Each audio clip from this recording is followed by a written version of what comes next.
Hey guys, Merry Christmas. I'm going to teach you how to make rolls. So we're going to start with water and yeast. I have got 2.5 cups of warm water right here. It's warm enough that I can touch it. It feels, it's like bath water. But you don't want hot water or it will kill the yeast. So I'm putting 2.5 cups of warm water, not hot, in there. And then I'm going to put in a 1/4 cup sugar because the yeast is inactive right now. It's kind of like asleep. The water's going to wake it up and the sugar's going to give it something to eat. And you need to have active, happy eating yeast to make fluffy bread. So here's my 1/4 cup sugar that we're going to feed the yeast.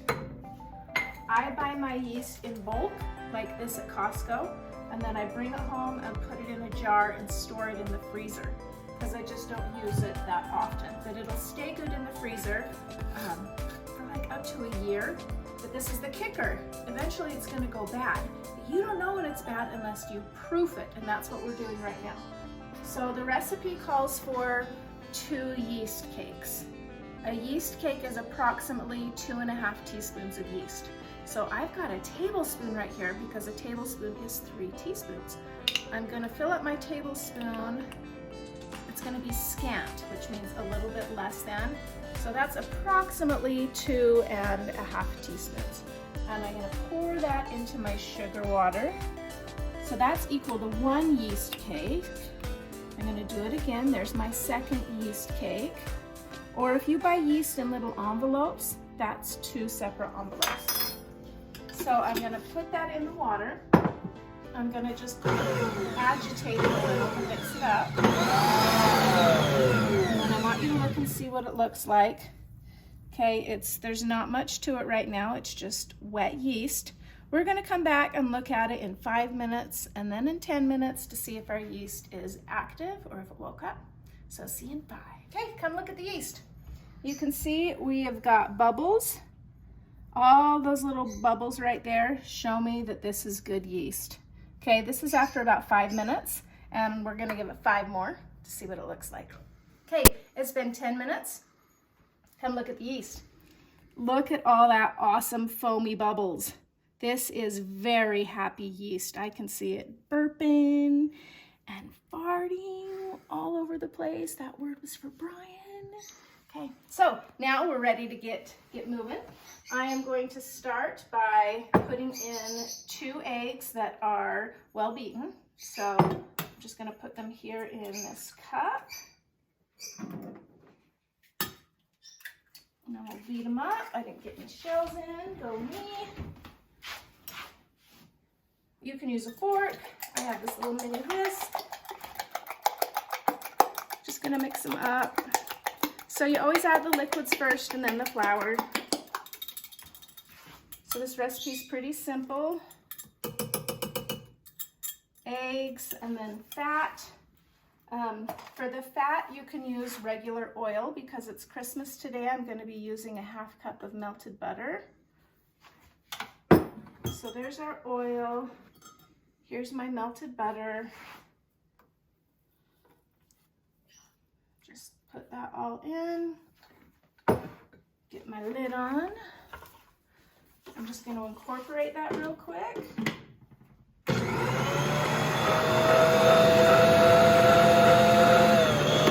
And then we are ready to start adding our flour. This recipe calls for 6 cups of flour, and I'm going to begin by putting 3 in right off the bat. Get my flour over here. This is a 1/2 cup measuring cup. So I'm going to do 1, 2, 3, 4, 5, and 6. Okay, get my lid on, and you can see I didn't measure exactly. The recipe, you stop adding flour when the texture of the bread is right. It's more about the texture than the exact amount, okay? So let's mix it a little.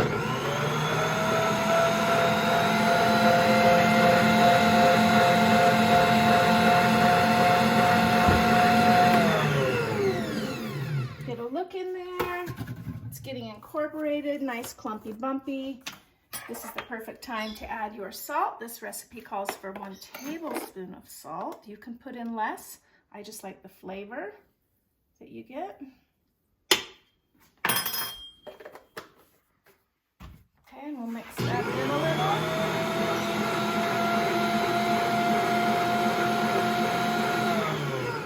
And just so you can hear me, I'm now going to start adding the flour in 1/2 cup at a time, and it's just going to integrate while the mixer's going. This is loud. I know you can't hear me, so just telling you what I'm doing first.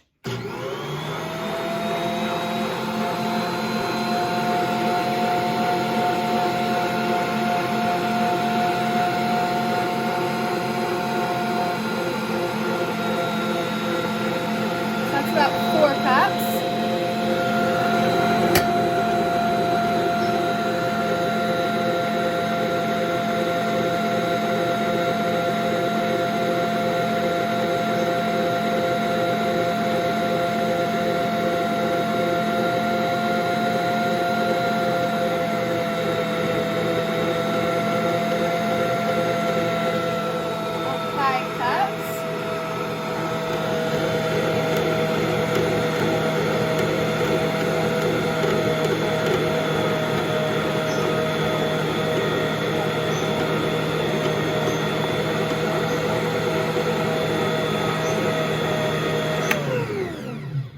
I'm actually going to stop for a minute because there's some things I want you to pay attention to.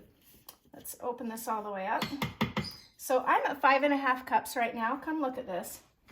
You can see my dough still is a mess all around the edge. I know I've got enough flour when my edges are clean and the bottom of the bowl is clean. Okay, so watch as we keep mixing and you will see I'm going to add probably 2 more ½ cups, at least 1 more cup of flour in here until it gets the edges clean. So go ahead and watch as this mixes. You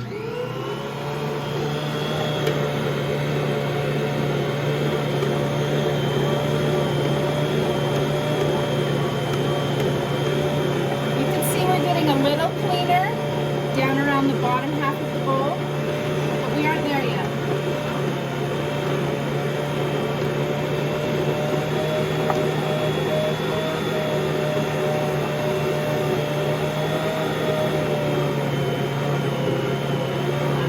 Getting closer.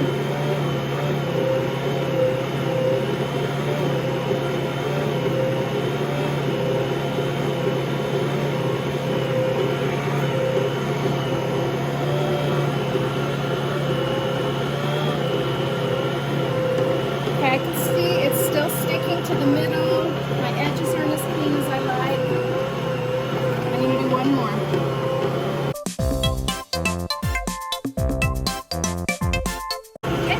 Well, you can see that it's starting to clean the edges all the way up.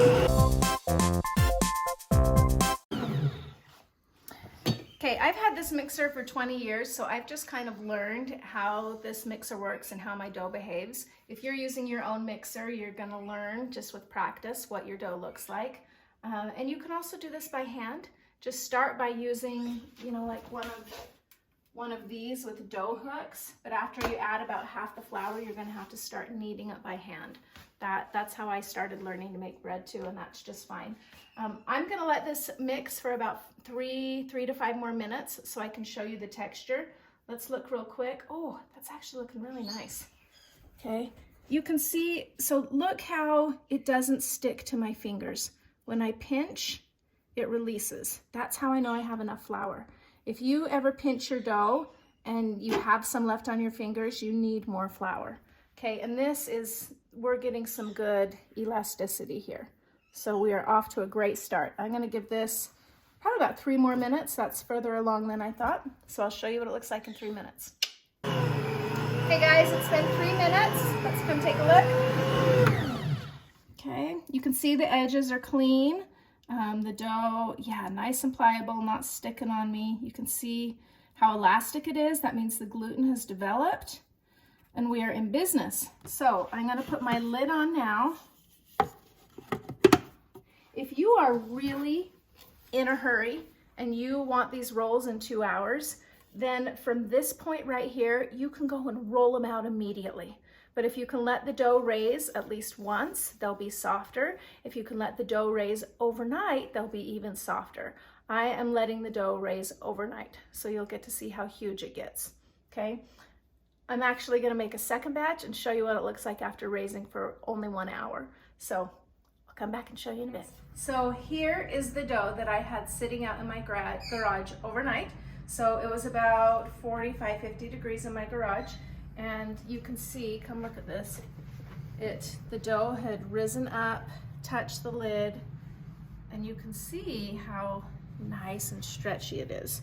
So I'm gonna take just a minute to get all of this dough out. And I did just wash my hands. I'm gonna get all this dough out on my mat. This is called a sill pat. You can get them on Amazon. You can get them at Costco, or you can just use your counter. So I'll show you again once I get it all out of the bowl.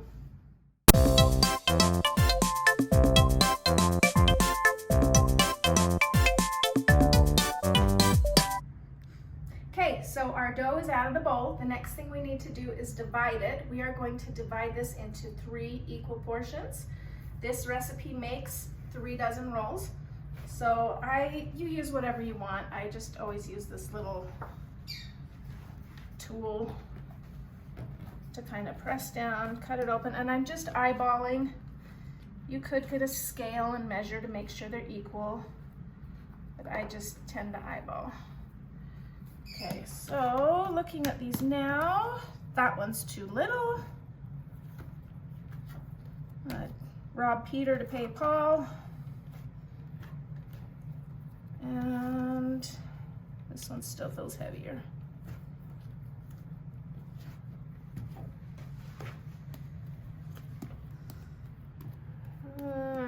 We'll put it there. Okay, so here are my 3 dough balls. They're still kind of cold from being out in the garage all night. I'm gonna spank it a couple times to relax the fibers. Spanking is just tossing it down. Because I'm doing it on a sill pat, it's not sticking. You can see if you're doing it on your counter, you might want to put a little bit of flour down. But that's why I like using the sill pat, is because it doesn't stick. Okay, and then I'm going to start rolling it into a circle. Okay, now if you were doing the quick method on this, the dough would not be so cold. You would have only let it rise for about an hour. It would be a lot stretchier and not so cold as this. But either way is fine. So I'm just rolling it out into a circle. I am flipping it a couple of times just because the dough, like I said, is so cold, it's having a hard time rolling out. So I'm gonna flip it one more time, just helping it relax. And I want to roll it out to about a 1/4 inch thickness, 1/4 to a 1/2 inch.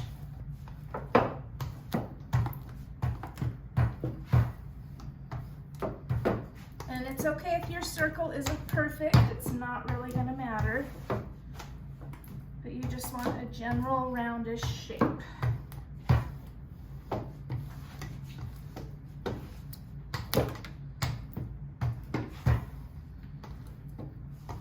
Okay, you can see my circle. It's horrific. I'm not a geometry person, but this is what my dough did, and I'm gonna take it. From here, I love using a pizza cutter for this. You can just use a regular knife, but this is the easiest for me. I'm gonna first cut it into quarters. So I'll go across one way, then across another. And then from there, I'm going to cut each one of these quarters into thirds. That's how we're gonna get our 12 rolls, because 3 times 4 is 12. So here comes my first third, and I'm gonna go all the way across and get that third over there. Come here to do my next third. Come across and get that guy. Here we go, my third. And I'll come across and get him. My third, come across and get him. Now you can look at the dough right now. Can you see how it's shrinking and pulling apart? That's because the dough is so cold. So if you're doing this quick method and it's only been rising for an hour, you are not gonna get this. It comes out fine either way though. Okay, from there I get my triangle. I start down at the wide end and I'm gonna just start rolling it. This is called a crescent shape. So I rolled it up, then I'm gonna put it on my pan like that. You can curve the ends under, they might unfold when it's baking, but that's the general idea.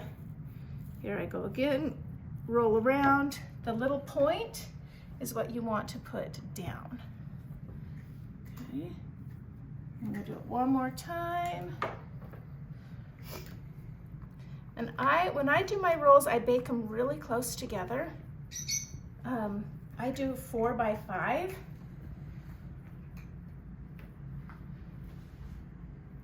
So here's my row of 4, and then I'm gonna get 5 going down the length. So that's how you shape the crescent rolls, which is my favorite way to make rolls. I will show you a couple of other designs, but this is just my default go-to.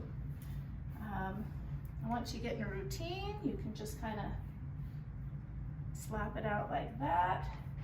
It goes pretty quick.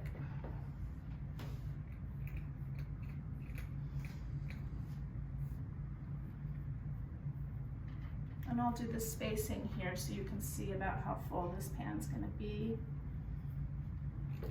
So that's the guide. When I do it this way, I can fit all of my rolls on 2 pans. And I'm using a lot of pans today, so that's why I'm conserving. Okay, so batch 1. Okay, so you can see I've got all these rolls here. I'm going quick. I'm not a precise baker. I'm just not. I get it from my grandma. She does a pinch and a toss, and that's the way I am. You can be totally mathematical and cut yours exact. I just don't. And when I don't, it means I get little baby rolls for the toddler, and I get great big daddy rolls right here for the daddies. So I don't mind that my rolls come out different shape, but if you want to be precise, you can get yours all exactly the same. Because I ended up with 36 rolls, at the end I had more space on this tray, so I just kind of mixed them around so they were spread out a little bit. So what I'm going to do now is I am going to cover them. I just cover them right up with my Silpat. Like this, I just put it over and I'm gonna let them rise for about 2 hours. If you don't have a Silpat, I recommend getting plastic wrap and spraying it with grease first or with Pam or whatever and putting that over. You can also do a dishcloth, like if you have a cheesecloth or a, you know, one of these, like one of these, but if your dough's wet at all, it's gonna stick. So I really like this mat, or make sure you spray your plastic wrap first. Okay, so we're gonna let this sit for 2 hours. I'll show you what it looks like soon. So here are the rolls that we made. It's been an hour and a half that they've been rising, and they're ready to go in the oven. So the oven is preheated to 375 degrees, and I am going to bake these one at a time. If you have a convection, you can do them both at the same time, but I like the way they come out better when I do them one. So I'm going to put it in a 375 oven for 10 to 12 minutes. So let's start the timer here. And we'll see what they look like after 10 minutes. Okay, so we are at 7 seconds left. It's been 10 minutes. So let's take a look and see how we're doing. Oh, they're huge. They're enormous. They aren't brown on top yet though. So I will do the 2 more minutes. See you in 2. Okay, so it's actually been 3 minutes since we last checked the rolls. So these have cooked for a total of 13 minutes at 375. Everybody's oven will be different though. Oh, nice and steamy. But that's about how I like them. Nice and golden. And here's our next batch to go in. This is the dough that rose overnight. Put that in, and now I know this dough wants 13 minutes. So we'll give that a roll. What I'm going to do next is I'm going to let these sit for about 1 minute, and then I'm going to get some butter, and I'm just going to baste the top with melted butter. It just gives us some extra flavor. Okay, last step is to butter the rolls. I just had a little bit of melted butter in here, and I'm just going to baste the top of the rolls while they're still warm. Make them glisten a little bit. This also keeps them softer for longer. So let's just baste everything. And I do want to take a look and see how they're doing on the bottom. If they're too brown on the bottom, then I'll want to move the rack up one. If they're too light on the bottom, I'll want to move my rack down. This is a newer oven for me, so I'm still learning it. So let's check out their bottoms. Okay, and that's about right. I don't like them too brown. That's right about how I like them. So I'm just gonna move them over to the cooling rack, and they can be eaten now, or you can let them cool till you're ready to eat. So, Merry Christmas, guys.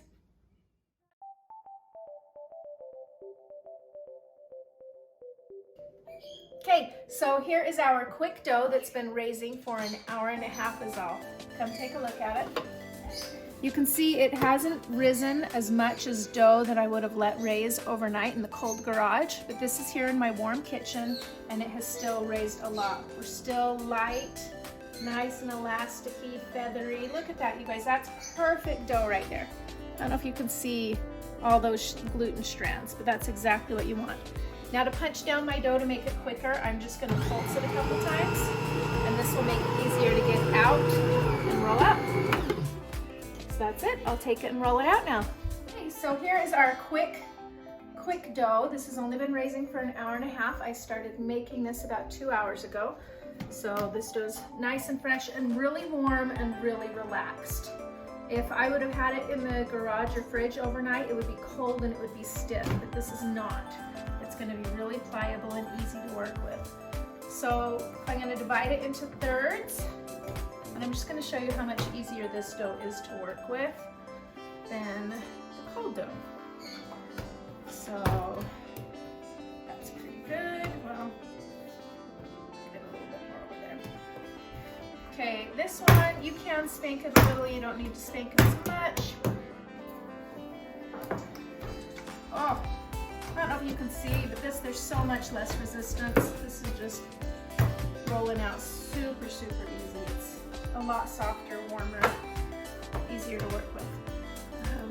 Okay, I was going to show you some different ways to roll out rolls.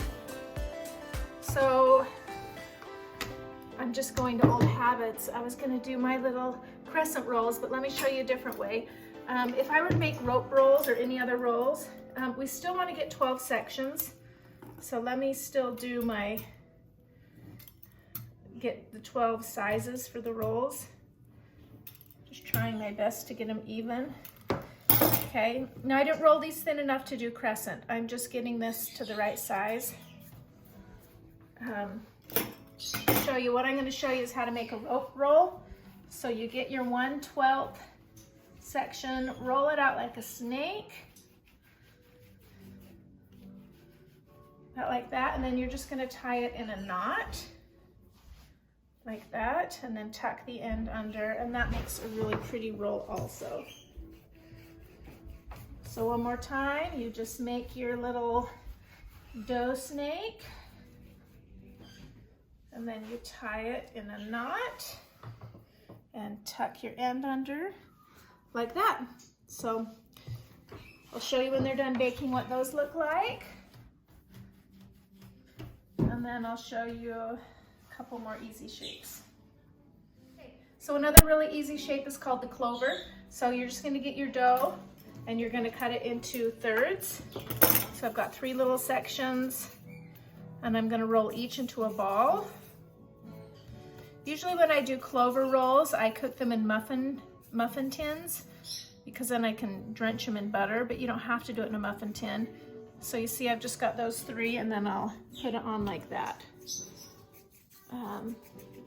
and they raise up nicely and they're easy to pull apart. So I'll do one more clover and then I'll just show you like school rolls. Here's my 3 bowls, the 3 balls. I'm gonna put them together. Once again, I'm going quick. I'm not a really careful cook. You can make sure all your seams are facing down and it's smooth and have it look perfect. I'll do one more just so we have an even row.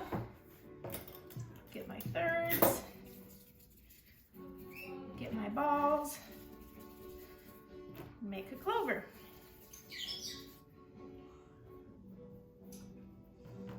Okay, so there's my 3rd clover.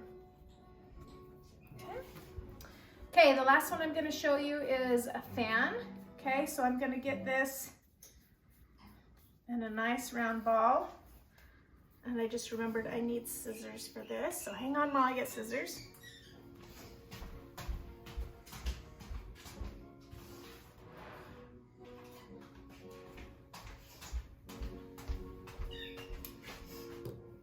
Okay, so I've made a round ball. So just so you know, if I was making rolls like they do at school, you would just roll it in a roll and put it like that. This is school roll fashion. So just a nice big ball, put the seam on the bottom. This is school roll, and they put them pretty close together so as they raise, they touch each other and then pull them apart.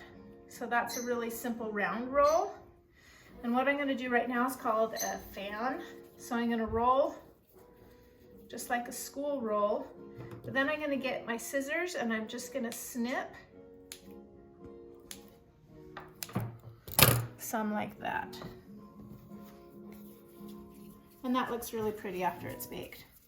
This is another one you can cook in a muffin tin and then just dredge with butter or any other sauce. So once again, I'm just going to go snip, snip, snip. I am not snipping all the way through. If you can see, I'm snipping about 3/4 of the way down. Last one, put it in a ball. When do you drench it with butter? And then snip, snip, snip. If I was doing this in a muffin tin and I was going to dredge it with butter, I would do it after it came out of the oven. Okay, there you go. So there's our dozen rolls. Okay, the last thing I'm going to show you how to do is make cinnamon rolls. You can do this out of any roll or bread dough. It works great with this dough. So for your last, well, you can do it with any amount of dough. This is my last, this should make a dozen rolls, so it's my last third. You can do it with the whole smattering of dough though. You are going to roll it out into a rectangle shape. I like to kind of lift and pull out my corners, so I really get as close to a rectangle as I can.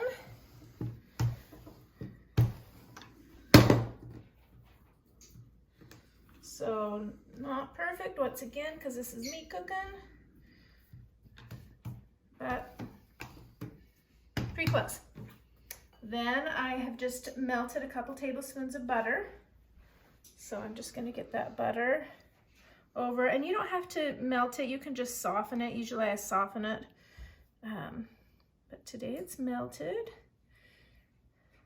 And I'm just spreading that out as evenly as I can. This is what makes cinnamon rolls so delicious. And now for the fun part. This is just cinnamon sugar mixture. Probably 2 parts sugar to 1 part cinnamon, maybe 3 parts sugar to 1 part cinnamon. And I am just gonna pour it on. These are gonna be ooey gooey delicious. You can also do this with plain white sugar with some orange zest in it to make orange rolls, which I like, but my family prefers cinnamon rolls. You can put chopped nuts in, raisins, whatever you want. But you can see I am doing a healthy amount of sugar. Okay, once you have that layer done, you're gonna roll it up. So start here at the end,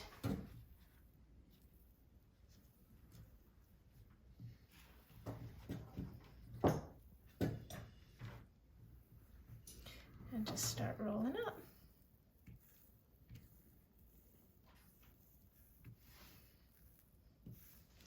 And when you get to the end, you're going to lift up the end of your dough and you're going to pinch to make a seam.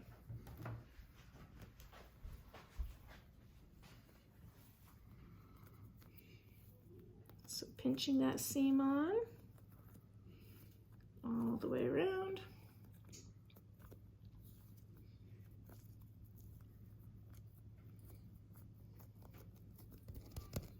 Okay, and let's roll it over seam side down. Okay, the next thing you're going to do is cut it into rolls. I know I want to make 12 rolls out of this, so I'm just gonna go in half. This is a slightly serrated thin knife. I've just learned this is the knife that works best for me for cinnamon rolls. I'm gonna go in half again. Fractions help me bake as evenly as I can. Each one of these sections now is gonna go into thirds, and that's how I make sure I get a dozen out of this. If you don't care how many you get, just slice away, whatever. It's all about how it tastes, right?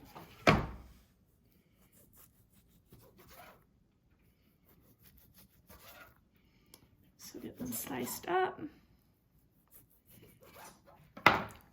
Awesome. Last step is putting it in your pan. I usually use the big cookie sheet, but they're all in use right now. So I'm gonna put it in this pan today. I will go ahead and spray it because I don't have a silpat for this size. And now I'm just gonna put them in 3 by 4.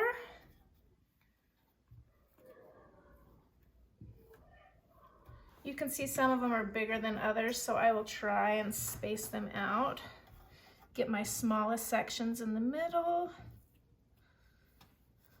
And then those are gonna rise up beautifully together. Okay, let's bring it over. Get all of our dough rising together.